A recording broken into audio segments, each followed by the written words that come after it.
Hola, hola, ¿qué tal? El día de hoy a aprender cómo elaborar la estera. Entonces acá estamos viendo dos concursos.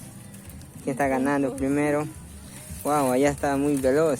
Está terminando ya. Aquí está recién empezando.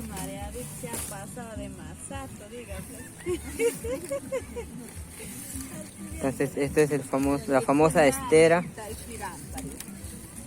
Ok, hay una diferencia. Dice que el de que está allá es hombre y el de aquí es mujer. Ahí también la competencia ahí se apunta. Bueno, vamos a poder aprender.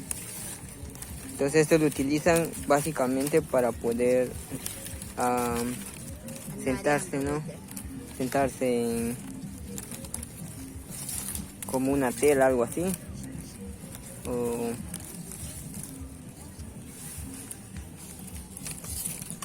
Wow, muy veloz.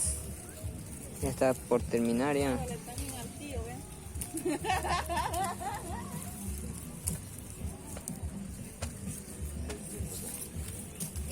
Es una estrategia entre mano y conocimiento también, ¿no? Aplicar ahí las técnicas.